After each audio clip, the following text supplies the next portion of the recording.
Alright, so today we have a little bit of a weirder ology term. In fact, I'm not quite sure why it's a theology term. All I know is it's my job to define it. So, Hamartiology. It is the study of cards and cheesy Christmas movies? I'm not sure what this has to do with the Bible or what verses support it. All I know is that... Aiden? Can't you see him in the middle of something? You've got the wrong word. What are you talking about? The word is hamartiology, not Hamartiology. Well, that's embarrassing.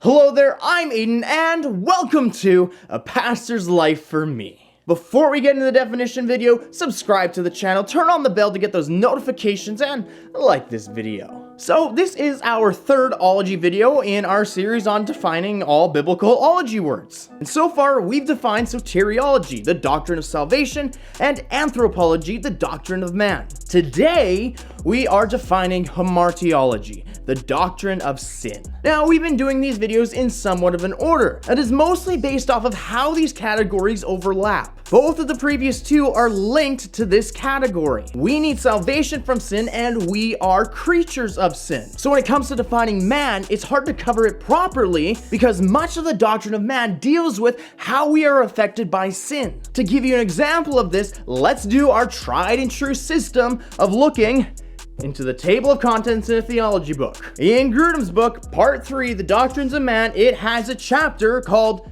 Sin. So all this should lead us to the question, what is sin and what is hamartiology? Hamartiology is the study of sin. Sin can be defined as anything that is contrary to the will of God and any disobedience to his will. Hamartiology seeks to answer the questions, what is sin? How did sin originate? What things are sin and why? Who can sin? What effect does sin have on man and mankind? And what effect does sin have on creation? What is the penalty of sin? What is the nature of sin? To what degree is mankind depraved? Do we inherit a sin nature? Are all sins equal? Can God sin? What sins did Christ atone for on the cross? At the end of time, what will happen to sin when everyone is either in heaven or hell? Will we be able to sin when we get to heaven? And anything else and any other questions that deal with sin fall into the category of hamartiology.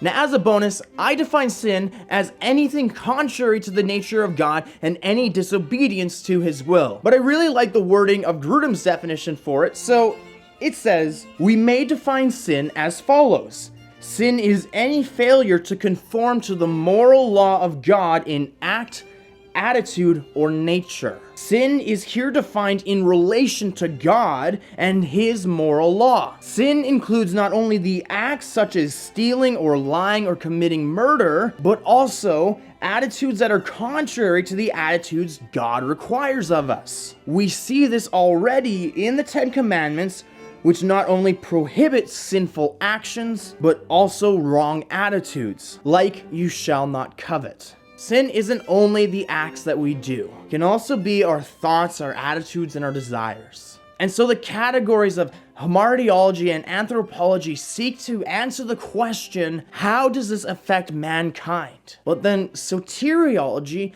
gives us the solution for the problem. We are sinful creatures, and yet at that time, Christ died for us, as Romans 5:8 puts it. So that's hamartiology. I don't have our next ology video planned, so leave a comment below with which category you would like me to define next, or if you would like me to define a biblical term. I'm good to do whatever you want. And so the first comment I see is the one that I will probably do. So I guess the power's in your hands. Subscribe to the channel, like this video, and make sure to turn those notifications on. Check out our new merch store, which has a 15% off sale for another week. And also, check out our Patreon page if you'd like to support us. Both of those links are down in the description. But until I see you next time, thank you for tuning in, and remember to know the word, do the word, and share the word.